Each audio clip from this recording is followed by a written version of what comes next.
WhatsApp guys, welcome back. This is Kartik और मैं आज आया हूँ एक इंटरेस्टिंग टॉपिक लेकर, जो है मसल गेनिंग। मतलब जो जिम में आते हैं, जो थोड़ा स्किनी है और जो जिनको हार्ड गेनिंग होती है, जो मसल गेन नहीं कर पा रहे हैं, उनके लिए मैं कुछ मतलब टिप्स लाया हूँ। और कॉन्सेप्ट है एक्चुअली ये कि आप मसल गेनिंग के लिए एक्चुअली करना क्या होता है। तो बने रहिए मेरे साथ और समझते हैं आगे।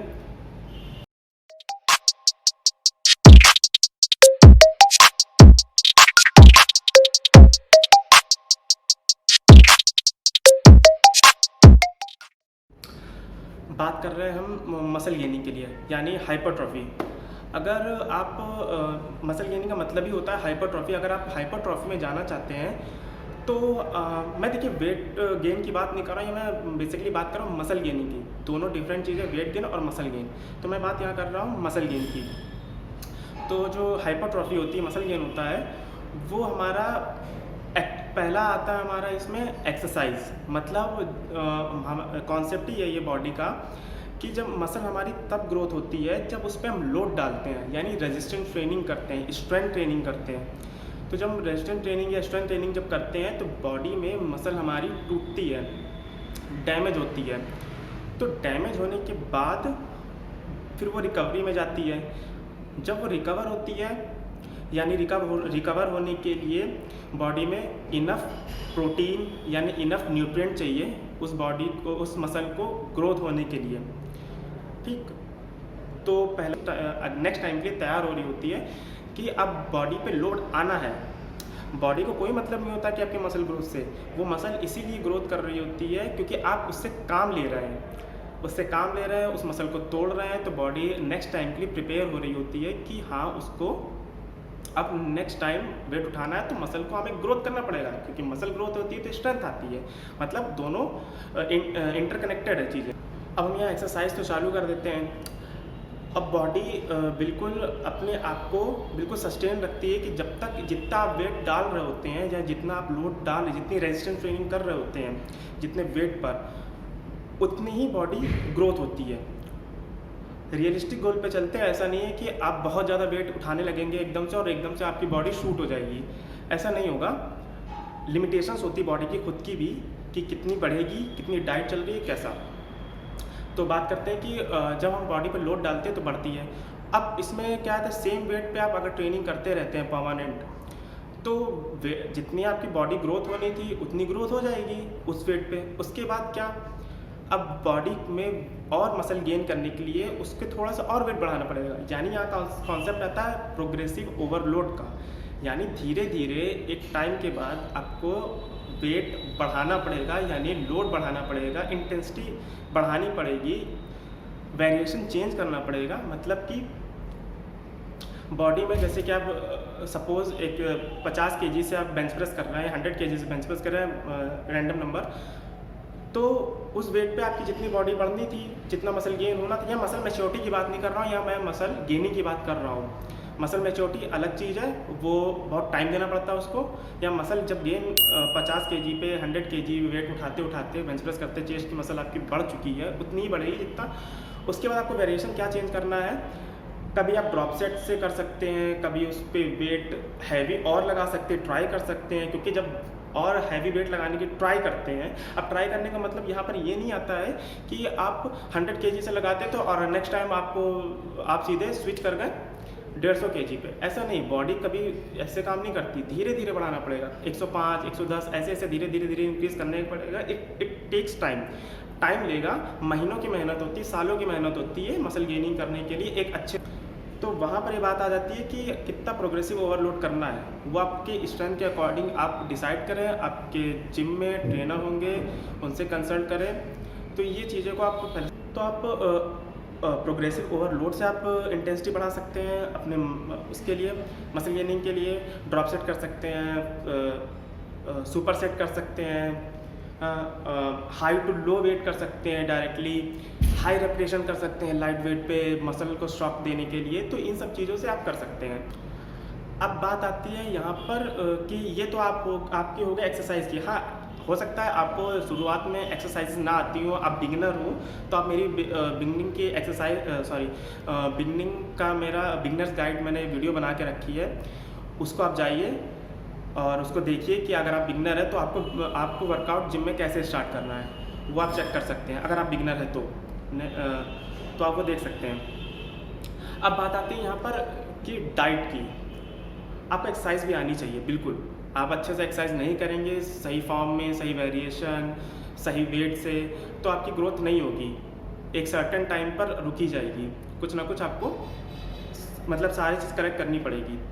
जैसा आप अच्छे तरह से काम करेंगे डाइट और सबको लेकर, वैसे ही आपकी ग्रोथ होगी। अब बात आती है यहाँ पर डाइट की कि हमको डाइट कैसे लेनी है। कॉन्सेप्ट होता है डाइट का कि जितनी आप कैलोरी इनटेक कर रहे हैं, या सॉरी जितना आप बर्न कर रहे हैं, जितनी आपकी बीएमआर है यानी बॉडी बेसल मेटाबॉलिक रेट, जितना आपकी बॉडी की रिक्वायरमेंट है, उससे आपको इंक्रीज करके ही चलना है। मतलब आपको कैलोरी सरप्लस में जाना है अगर मसल गेन करनी है तो यानी जितना आप खाते हैं उससे उतना ही ज़्यादा आप, जितना आप बर्न कर रहे हैं उससे ज़्यादा आपको कैलोरी इनटेक करनी है, तभी आपकी मसल ग्रोथ होगी। उतना ही अगर बर्न कर देंगे तो आप बैलेंस पर रहेंगे, आपकी नहीं बढ़ेगी नहीं घटेगी। कैलोरी डेफिसिट में आ जाएंगे तो आप फैट लॉस पे चले जाएंगे। यहाँ पर आपको एनाबॉलिज्म में रहना है, यानी एनाबॉलिज्म इन द सेंस कि जितना आप बर्न कर रहे हैं उससे ज़्यादा आपको कंज्यूम करना है। अब कंज्यूम कैसे करना है, तो आपका होता है AMDR, acceptable macronutrient distribution range, AMDR। तो आपका AMDR जो है मतलब कि जितने आपका फैट, प्रोटीन और कार्बोहाइड्रेट का प्रपोर्शन लेना है। कि आपको समझना है कि मैं देखिए मोटा मोटा आपको बता रहा हूँ कि कॉन्सेप्ट आपको बता रहा हूँ कि हर इंसान के लिए इंडिविजुअल होता है, लेकिन मैं कॉन्सेप्ट बता रहा हूँ कि आपकी बॉडी वेट के हिसाब से आपको कितनी रिक्वायरमेंट हो सकती है। तो यहाँ समझते हैं कि आपका प्रोटीन जो होता है एक नेचुरली, कि आपको सबसे मेन फैक्टर है मसल बिल्डिंग के लिए। बाद में हार्मोन वगैरह होता है और भी सारे फैक्टर्स काम आते हैं और फैक्टर्स मायने रखते हैं, लेकिन आपका जो मसल बिल्डिंग के लिए अगर प्रोटीन नहीं है तो कुछ भी काम नहीं करेगा आपकी बॉडी में मसल बिल्डिंग के लिए। तो मसल बिल्डिंग के लिए आपका जो बॉडी में आपका जो लेना है आपका प्रोटीन, वो आपका 1.2 ग्राम से 1.5 ग्राम पर केजी आपका वेट के हिसाब से होगा। मतलब जितना आपका वेट है पर केजी पे आपको 1.2 से 1.5 ग्राम प्रोटीन इंटेक करना ही करना है मसल बिल्डिंग के लिए, बिल्कुल करना है। अगर आप इससे बहुत ज़्यादा करेंगे 2 ग्राम तक, 2.5-3 ग्राम, मतलब बहुत लोग होते हैं जो प्रोटीन पे ज़्यादा फोकस कर जाते हैं और सिर्फ प्रोटीन ही खाते हैं। तो अगर वो प्रोटीन ही सिर्फ खाएंगे तो आपका वो वेस्ट होगा बॉडी में। अगर वो बॉडी में आपके नहीं लगेगा तो सीधे वेस्ट हो जाएगा, यूज़ उतना ही होगा जितना बॉडी को रिक्वायरमेंट है। मैं एथलीट्स की बात नहीं कर रहा हूँ कि वो लोग बहुत ज़्यादा तक जाते हैं, उनकी बॉडी की रिक्वायरमेंट होती है, उनकी मसल सिंथेसिस, प्रोटीन सिंथेसिस बहुत हाई होती है, वो एक अलग केस है। और आपका जो कार्बोहाइड्रेट आपको कितना लेना है, जो आपका मेन सोर्स ऑफ एनर्जी होता है वो आपका कार्बोहाइड्रेट होता है। कार्बोहाइड्रेट जैसे चावल, आलू और स्वीट पोटैटोज़, बहुत सारे ब्रेड, आपकी ब्राउन ब्रेड हो गया, ब्राउन राइस हो गया, ये सारी चीज़ें आपकी कार्बोहाइड्रेट के अच्छे सोर्स हैं। तो आपको जो कार्बोहाइड्रेट है वो 3 से 4 ग्राम पर केजी पे लेना है आपको। बॉडी वेट की जितनी आपका बॉडी वेट है पर केजी पे 3 से 4 ग्राम जरूर लेना है, वो आपका मसल बिल्डिंग करेगा। बहुत लोग की और ज़्यादा रिक्वायरमेंट होती है, जो जिनका मेटाबॉलिज्म हाई होता है, जो बहुत ज़्यादा एक्टिव होते हैं, तो उनको और ज़्यादा ही ज़रूरत होती है।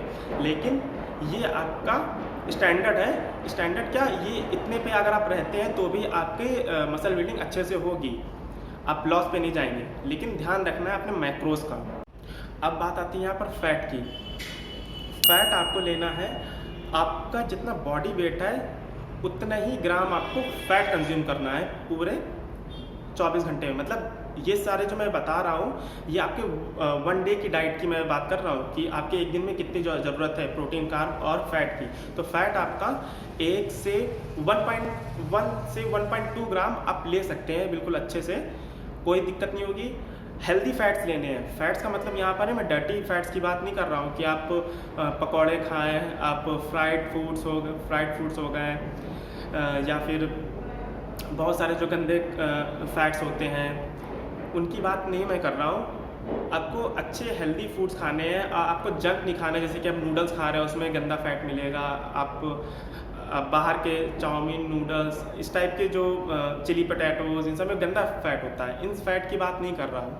इन सबको तो आपको अवॉइड करना है, क्योंकि ये अगर गंदा फैट आप लेते हैं तो आपकी बॉडी में एडवर्स इफेक्ट आएंगे। आपका फैट बहुत ज़्यादा गेन होने लगेगा, क्योंकि इसमें होता है ट्रांस फैट। आपको ये ज़रूर ध्यान में रखना है। तो फैट आपको हेल्दी फैट जैसे आपको घी हो गया, बादाम हो गया, मतलब नट्स हो गए टोटल आपके, बादाम, अखरोट और कैश्यू में थोड़ा ज़्यादा होता है, लेकिन बादाम अखरोट में थोड़ा कम होता है, लेकिन वो हेल्दी फैट्स है। पीनट्स हो गए, पीनट बटर हो गया, इतने सारे हेल्दी फैट्स आपके अवेलेबल हैं आपके पास।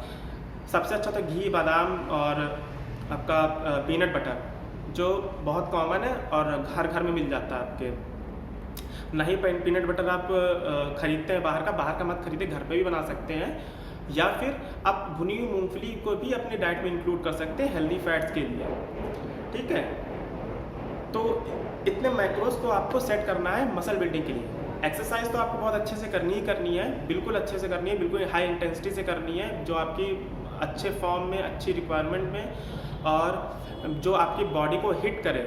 ऐसा नहीं कि आप सिर्फ डंबल हिला के आ रहे हो, तभी आपका मसल बिल्ड होगा। अच्छे से मसल बिल्ड करने के लिए वेरिएशन देना पड़ता है, और आपको बॉडी को हिट करना रहता है बिल्कुल इंटेंसिटी से।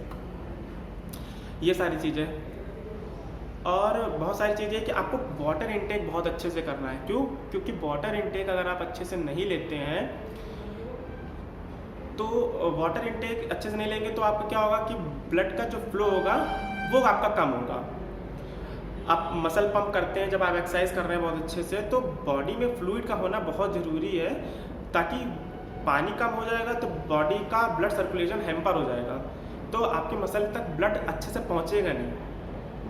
ठीक, और दूसरा आपको सैलेड्स लेने हैं। सैलेड्स हो गया, जो फिलर्स होते हैं, आपको अगर आप देखिए बीच में भूख लगती है तो आप खा सकते हैं। सैलेड्स हो गया, फ्रूट्स ज़रूर लेना है आपको, फाइबर वाली चीज़ें ज़रूर लेनी है। फाइबर वाली जैसे चीज़, अब हेल्दी डाइट जो मैंने बोली है, जो सारी चीज़ें घर की सारी चीज़ें, तो उसमें फाइबर मिल जाता है। लेकिन आप सैलेड, फ्रूट्स लेते हैं, दाल खाते हैं, चने खाते हैं, सबसे प्रोटीन आपको, देखिए मैं यहाँ प्रोटीन सोर्सेस की बात नहीं कर रहा हूँ, यहाँ मैं बात कर रहा हूँ कि मैक्रोस की। मैं वो वीडियोस भी बनाऊंगा जिसमें आपको क्या क्या फूड आपको कंज्यूम करने हैं मसल बिल्डिंग के लिए, वो मैं वीडियो आगे बनाऊँगा। फिलहाल मैं यहाँ मैक्रोस की बात कर रहा हूँ। तो आपको सारी चीज़ें अच्छे से लेनी है, सैलेड, फ्रूट्स वगैरह सारी चीज़ें। वाटर इनटेक बहुत अच्छा रखना है। और एक टिप्स क्या, एक आपको बात ध्यान में रखनी है कि बहुत लोग होते हैं जो जिनका वेट गेन ही नहीं हो रहा होता है, मसल गेन नहीं हो रहा होता है, सारी चीज़ें करने के बावजूद, मतलब कि वो डाइट भी अच्छी फॉलो कर रहे होते हैं, सब कुछ कर रहे होते हैं, और ट्रेनिंग भी अच्छी कर रहे हैं, लेकिन वो मतलब थोड़ा सा प्रॉब्लम हो रही है या गेन हो ही नहीं रहा है। तो हो सकता है कोई मेडिकल कंडीशन हो, जैसे कि बहुत लोग को होता है हाइपर थायराइड होता है। हाइपर थायराइड में क्या होता है, उसमें आपका वेट गेन होता ही नहीं है, वो आपका हार्मोनल इम्बैलेंस होता है। शायद वो प्रॉब्लम हो सकती है अगर ये सारी चीज़ें काम नहीं कर रही हैं, आप अच्छे से डाइट भी फॉलो कर रहे हैं, सारी चीज़ें फॉलो कर रहे हैं, गंद नहीं खा रहे हैं। और गंद खाएंगे तो वैसे भी हो जाता है, लेकिन गंदा फैट आता है, फिर वो गंदी तरीके से बल्कि होती है।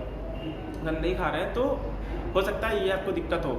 और भी बहुत सारे मेडिकेशंस हो सकता है कि कोई मेडिकल कंडीशन हो। मसल गेन के लिए मैंने बहुत सारी चीज़ बता दी, मैंने आपको कॉन्सेप्ट मोटा मोटा समझा दिया है कि एक्चुअली मसल गेन के लिए करना क्या होता है। तो इसको आप अच्छे से फॉलो करें, और जिनको मसल गेनिंग के लिए कोई क्वेश्चन है, कोई डाउट है, तो मुझे कमेंट करें, कमेंट सेक्शन में आप कमेंट कर सकते हैं। इंस्टाग्राम पे मुझे फॉलो करें, और इंस्टाग्राम पे भी मैसेज करके अपनी क्वेरीज को दे सकते हैं, मैं उसका रिप्लाई ज़रूर करूँगा। और स्टे हेल्दी, और गुड बाय।